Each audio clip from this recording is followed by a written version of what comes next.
Have you ever talked to someone for 5 minutes and suddenly felt exhausted, irritated, emotionally heavy, or just mentally overwhelmed?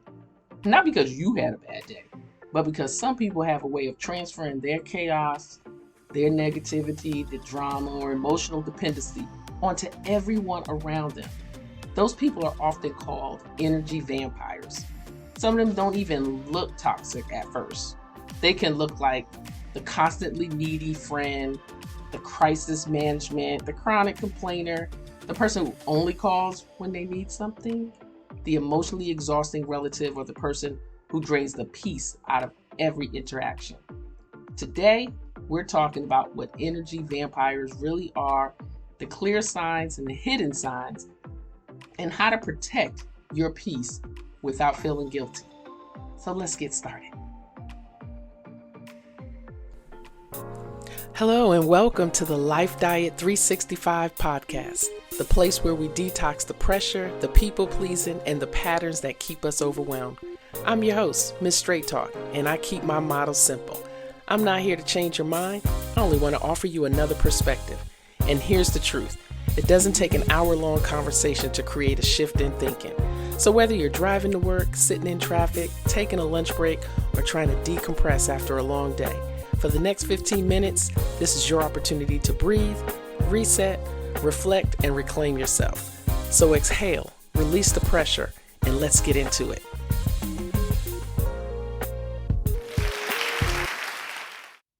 Well, here we are, back at another episode of the Life Diet 365, and I am your host, Miss Straight Talk. No sugar added, none added at all. And today's going to be a great episode because as always, I think every last one of these episodes, they resonate with you or the person sitting in the car with you or the person sitting next to you, or maybe it's you that I'm talking to. So let's be honest, truth will set you free. Hey, today we're talking about energy vampires, the people who drain the life out of every room that they enter into. So some people, they don't walk into a room carrying peace. They walk into a room carrying pressure. They kind of have that expression or that aura. Like I can sense certain people when they walk in the room. And after talking to them, your mood changes. Your energy drops. Your anxiety rises. And somehow you end up emotionally carrying their burdens.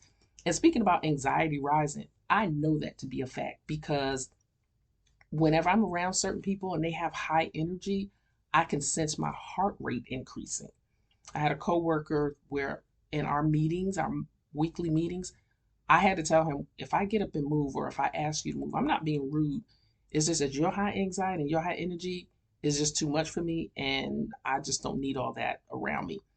And he understood. I think it was hopefully the way I said it, or maybe he thought I was going to snap at him. But anyway, sometimes you just have to kind of protect your own energy and your own space. And so the problem is many of us, we were taught that constantly being available is kindness. We've talked about that. I'm going to keep reiterating a lot of these things because I want it to resonate. But there's a difference between being compassionate and becoming somebody's emotional dumping ground. Some people are not looking for solutions. They are looking for access. Access to your time, your emotional labor. And if you don't set boundaries, they will drain you dry. Well, I'm calling it friendship. You're my friend and you're the only one I could talk to. You're the only one who understands me. I can talk to you because, you just have a way of listening. You have that great listening ear. And if you don't set those boundaries, I'm telling you, they will drain you dry because they just want to validate what they're saying. They want you to validate it. And so what is an energy vampire? I know we've heard the term, or we may have used it and not even really fully understood what we were saying. So an energy vampire, okay, so I'm just going to say it like this. An energy vampire is someone who consistently leaves other people emotionally, mentally, or physically drained after any kind of interaction. Heck, it could be a text message. When you look at a text message and the text message drains you, man, that's somebody you probably need to cut off quickly. And not every difficult person is an energy vampire, But energy vampires usually take far more than they give.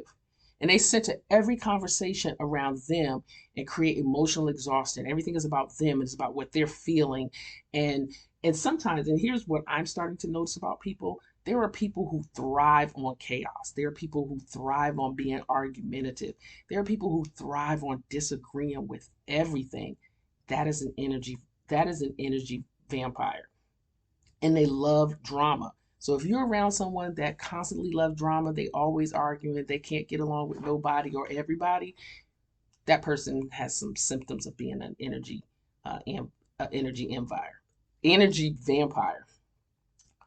But intentional or not, whether they mean to do it or not, it's still draining. And our goal through these conversations is to help you to understand and to identify when somebody is pulling on you and you're not liking any part of it and you're not taking care of yourself because you're taking care of them. This is the attention I'm trying to bring to you. And so here's some clear signs. I'm jumping right in, y'all. Clear signs. I have a lot to go through. We don't have a whole lot of time. So here's some clear signs of energy vampire. Every conversation becomes about them. We already said that. Everything is about me and how I'm feeling, what's going on with my family, what's going on with my job, what's going on with my car, what's going on with my finances. Oh, and if they're in a dating relationship, oh my God. You have to hear about every little thing that they don't like about that person. They just want to dump. You can start talking about you having a bad day, and somehow you end up comforting them. They interrupt and they redirect, they overshare, emotionally dominate every conversation or every interaction. You leave feeling unseen. And this is what's important. If you are walking away from any type of interaction from anyone and you don't feel seen, you don't feel valued, validated, you don't feel any worth, or you don't feel like there's any type of mutual contribution to the connection, that's a bad sign. That is a bad sign, and that's a good sign, because it's a bad sign that, hey, this person is not for me. The good sign is that you know what it looks like, and now you get to walk away. These people constantly bring drama. So it's a crisis or a conflict or some kind of confusion, and they bring gossip. Here's the thing, and I know you've heard it before. I'm not telling you anything new. If they're gossiping about somebody else, 9 times out of 10, they are gossiping about you. And, years ago, like when I first heard that put in that way, I said, you know what? And sometimes we're just having a conversation. Now, if you're just having a conversation about someone, like, I don't really label it gossip. But if everything that's going on in that person's life and you just getting information from them to bring back to other people, that's gossip. That's gossip. And so they're bringing all this drama and just emotional confusion and chaos. You don't need that. And if life becomes peaceful for them, they subconsciously create more chaos because dysfunction feels normal to them. Oh my God, there are people that function in dysfunction. And because that has been their normal way of life, they don't know anything different. You don't want no part of that. Another sign is they only reach out when they need something. We've talked about that before. You feel tired after being around them. Like, you got this mental haze, you got this fog. You feel like you've been in one of them roller coasters where they've turned you upside down for over 5 minutes, and now you're trying to get yourself together. It's just horrible. You just irritated, anxious, and pay attention to your heart rate. Pay attention to if your eye starts twitching, your hair starts standing up. That's a sign. They ignore or push against your boundaries. They try to make you feel guilty for saying no. They'll say, well, come on, I thought we were friends. You remember last time you needed me to do something. Now they did this one thing for you, and they want to hold that over your head. Don't allow, and we talked about this. We talked about boundaries. That's why I started this whole podcast off talking about boundaries. Go back and listen to that. If you don't establish any boundaries, you will not know when someone is crossing them. And so here are some hidden signs that people miss. I may have missed them. I probably still miss them. But I'm trying to be a little bit more keen on knowing what's happening around me, especially with people that I let around me. So they got the victim forever personality. Yes, I said victim for everybody. I mean, victim forever personality. Everything bad always happens to them. Now listen carefully. Compassion matters, and we want to be compassionate to the people around us. And it's so true. Life can be unfair. But energy vampires, often stay emotionally stuck in victimhood because accountability would require them to change. And you have to watch out for those people that just want to stay in the victim mentality. No matter what you try to say, no matter how much you try to uplift them, you try to encourage them, you give them the positive side of it, they're going to give you the negative side of it. You tell them that the sky is blue, they're going to tell you it's going to rain in 5 days, it's going to be gray. So they're not even going to try to cheer up. Every problem becomes permanent. And eventually, you become emotionally responsible for carrying their life. It's not your responsibility. That's not your thing. It's not your thing. Fake helplessness. Ooh, here we go. They act incapable, so others will constantly rescue them. They say, "Oh, I don't know what I would do without you.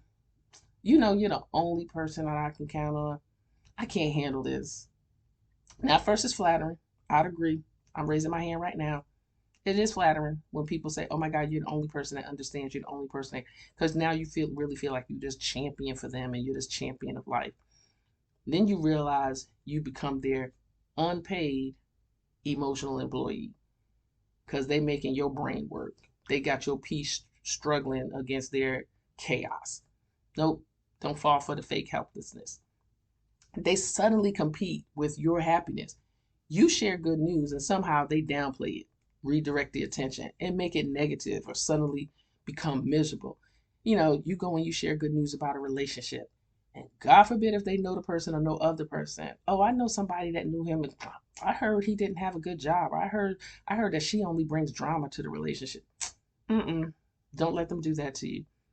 Some people just can't celebrate others because they're emotionally uncomfortable and they're miserable and and they don't possess any joy. So we don't need those kind of folks in life. They create guilt when you pull away. We talked about the boundaries. Boundaries will always come back in all of these conversations that we have because we have to have these boundaries because healthier boundaries reduce emotional control. And you feel responsible for their mood. You can't control how somebody feels. So don't even let yourself be drawn into that. And I'm telling you, I'm going to say this here. I know we're talking about energy vampires. They could be anybody. And an energy vampire could be a parent, it could be a sibling, it could be a spouse, it could be a friend, relative, coworker. You have to be on alert no matter who it is. And especially when they're your children. Now I don't have any emotionally vampire children, but I will say this to you. Um, our children have a way of pulling on our hearts and tugging on our hearts, and they know that they can do this. And if you're that parent or that grandparent or that relative that allows this person to do this, these tips are definitely for you. So you may need to stay tuned for some more conversation. And so, why do we stay connected with energy vampires? And it could be guilt, obligation, or loneliness. And I believe for most people, it's probably loneliness because they still want to have some kind of connection. But we confuse being needed again with being valued. And if I don't help everybody, I feel like a bad person. But constantly draining yourself to keep others emotionally comfortable is not selflessness, it's self abandonment. Self abandonment self abandonment is you are sacrificing how you feel and what you want and what you stand for just so that you can appease another person. And that's not cool. I'm not for self abandonment. I'm for self care. And here's a couple of ways that you can protect your energy from these energy vampires. Stop feeling guilty for needing space. Sometimes I'm just like, I'm not going to answer the phone right now. I'll get with them later. I loved, love, love when I had a text app where I could send an immediate response to a text message and it had the message of my choice. That way there was no anxiety from me feeling like I needed to respond to someone's text. I would set the time, and because I have people in my life who respect my boundaries, they understood. So understand that rest is not rejection and distance is not cruelty. And boundaries are not disrespect. Sometimes it's just space survival. That's what we'll call it, space survival. Shorten access. Every relationship does not deserve unlimited access to you. And shorten conversations, delay responses, and say no again and no over explaining yourself. You got that part? You should, because I've been hammering that one in. Observe patterns, not potential. Watch their patterns and not what you want them to be, not what you hope for them to be. Stop falling in love with who they could be, who they used to be, or who you hope they'll become. Pay attention to consistent behavior. Patterns reveal truth. Saying it again for the people in the back that probably ran tap you on the shoulder to tell you to make sure you heard that. Patterns reveal truth.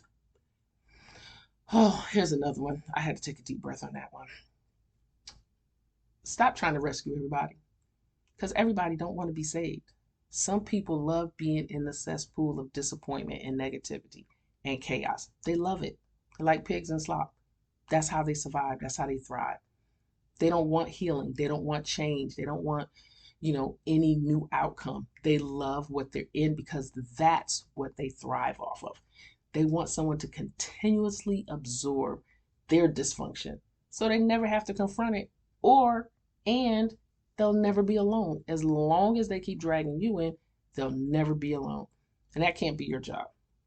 Protect your peace. I'm always going to talk about that. Protect your peace. Everybody cannot have unlimited access to your energy. I cannot say that enough. So here we are. Here we are with your action steps. You can just ask yourself a couple of questions. What boundaries do I feel that I need to create immediately? And which relationships, which relationships leave me feeling guilty, or which relationships I'm feeling loyalty? Am I pouring into relationships that never pour back into me? Those are some questions that you need to ask yourself. And so here we go. Everybody around you cannot feed off your energy while you slowly starve emotionally. You are allowed to protect your space, your peace, your boundaries, everything that you need to have a full cup. You are allowed to protect that. You are allowed to say no without explanation. You are allowed to take the time. And you are allowed to stop overextending yourself to keep dysfunctional relationships around.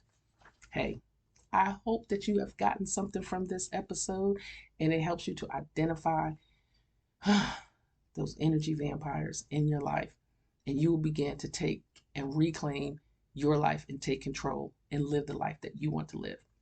This has been another great episode of the Life Diet 365 with your host, Ms. Straight Talk. Feel free to share, and we all know someone who is sitting somewhere for 10 or 15 minutes who can join this conversation. So please feel free to share. Take care. Bye-bye. And just like that, another conversation, another perspective, and hopefully another step toward reclaiming yourself. Listen, every time you say yes to everybody else at the expense of yourself, you are teaching people that your boundaries are negotiable. Listen, constantly sacrificing yourself to keep everybody else comfortable will eventually leave you emotionally bankrupt. You do not have to earn rest, apologize for protecting your peace, or explain every boundary you set. Because around here, we don't say no with guilt, we say it with clarity. Until next time, protect your peace, guard your energy, and remember, what drains you will never sustain you. This has been the Life Diet 365 podcast with Ms. Straight Talk. Thanks for listening, and I hope you will subscribe and join me the next time. Take care. Bye-bye.